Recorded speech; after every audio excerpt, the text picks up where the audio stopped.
వీక్షకులందరికీ నమస్కారం. తులారాశి వారికి ఆగస్టు మాసంలో ఏ విధమైనటువంటి ఫలితాలు కలగబోతున్నాయో మనం ఈ కార్యక్రమం ద్వారా తెలుసుకుందాం. ముఖ్యంగా తులారాశి వారికి ఉండేటువంటి గ్రహస్థితిని గనక గమనిస్తే రాశ్యాత్తు వ్యయస్థానమందు శుక్రుడు కేతువు సంచారం కనబడుతూ ఉన్నది.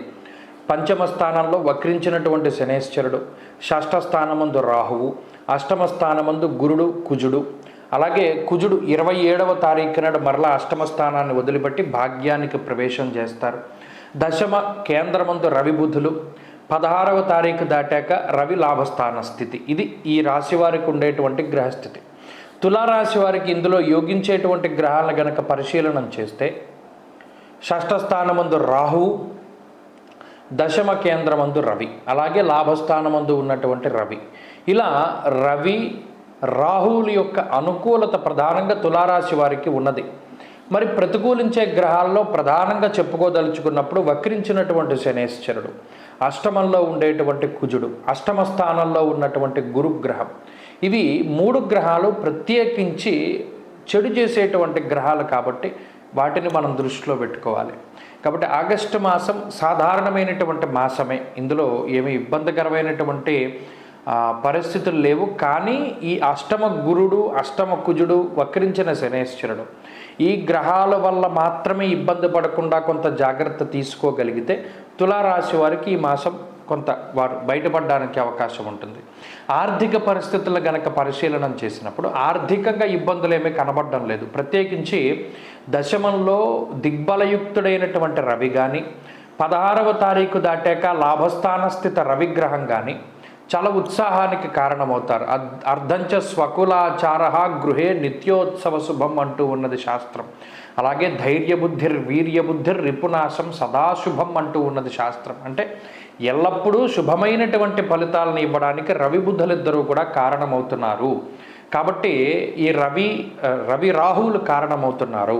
కాబట్టి రవి రాహువుల యొక్క బలం ఉన్నంతసేపు కూడా ఆర్థికంగా వీరేం భయపడాల్సిన పని లేదు. ఒకవేళ ఎవరి దగ్గరైనా ఓ రూపాయి అప్పు తెచ్చుకున్నా కూడా తొందరగా వాటిని మనం తిరిగి వాళ్ళకి ఇవ్వడానికి కూడా రాహువు రవి కూడా కారణమవుతారు. కాబట్టి రుణబాధలు ఏమీ లేవు. రుణబాధలు లేనంత వరకు ఆర్థిక ఇబ్బందులు లేనట్టే లెక్క.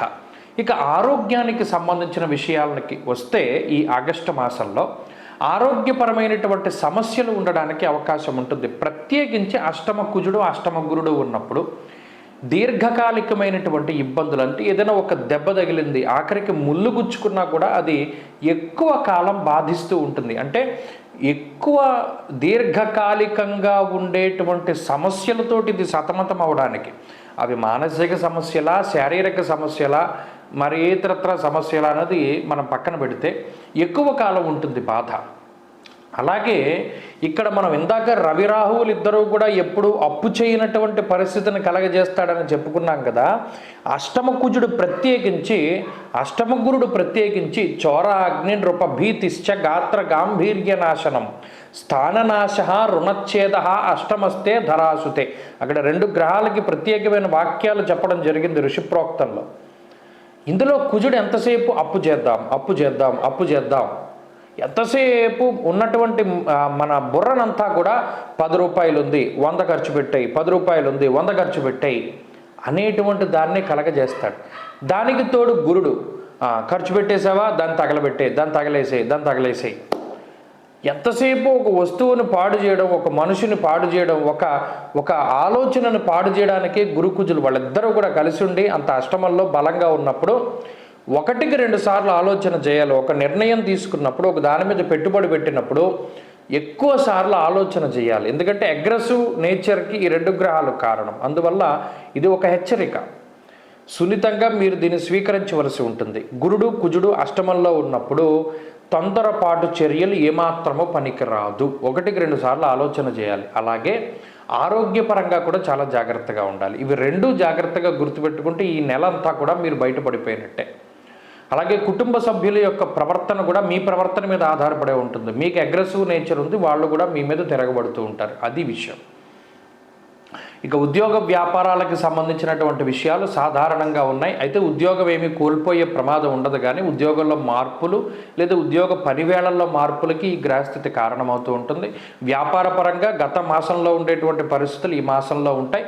మొన్న ఏమైనా గత మాసంలో కొంత ఇబ్బంది పడినా కూడా ఈ మాసంలో మెరుగైనటువంటి శుభ ఫలితాలను కూడా మనం ఆశించవచ్చును. అలాగే చదువరులకి విద్యార్థులకి ఈ మాసం మంచి ఫలితాలు వస్తాయి. పోటీ పరీక్షల్లో మంచి విజయాన్ని సాధించగలుగుతారు. అలాగే స్త్రీలకు ప్రత్యేకించి ఈ గ్రహస్థితి కొంత అనుకూలంగా ఉంటుంది. ప్రత్యేకించి ఏదైనా భర్త అనారోగ్య సమస్యలతో బాధపడుతూ ఉంటే వాటి వల్ల మాత్రం కొంత ఎక్కువగా ఇబ్బంది పడుతూ ఉంటారు. అష్టమం చాలా కీలకమైనటువంటి స్థానం. అందులో గురుడు కుజుడు కలిసి ఉండడం వల్ల రజో సంబంధమైనటువంటి దోషాలు ఉంటాయి. అంటే సంతానోత్పత్తికి సంబంధించినటువంటి దోషాలు కానీ, లేదా సంతానానికి ఏదైనా కించిత్ ఇబ్బందికరమైనటువంటి విషయాలు, దృష్టి దోషాలు ఇటువంటివి ఉండడానికి అవకాశం ఉంటుంది. గృహిణులు వాటి మీద దృష్టి పెట్టుకోవాలి. ఇవి పోవాలి అంటే ప్రత్యేకించి శుక్రవారం నాడు గోరింటాకు పెట్టుకోండి, ఎందుకంటే అది మంగళకరమైనటువంటి విషయం. ఈ మధ్య చాలామంది మానేస్తున్నారు. గోరింటాకు పెట్టుకోవడం వల్ల చాలా గ్రహాలకి సంబంధించినటువంటి విషయాలు ఉన్నాయి, శాస్త్రోక్తమైనటువంటి విషయాల్లో ఉన్నాయి. అందుకని తులారాశి స్త్రీలు ప్రత్యేకించి ఈ గోరింటాకు పెట్టుకోండి, దానివల్ల కొన్ని గ్రహదోషాలు పోతాయి. అలాగే ఈ మాసంలో మరింత మంచి ఫలితాలని తులారాశి వాళ్ళు సాధించడానికై ఎక్కువ కుజగ్రహారాధనే చేయాలి. అనగా అధిష్టాన దైవమైనటువంటి సుబ్రహ్మణ్య ఆరాధన కానీ, లక్ష్మీ నరసింహస్వామి ఆరాధన కానీ, ఆంజనేయ ఆరాధన కానీ ఎక్కువగా చేస్తూ ఉంటే, ప్రత్యేకించి సుందరాకాండ పారాయణ చేసినా కూడా మంచి ఫలితాలు సంప్రాప్తమవుతాయి.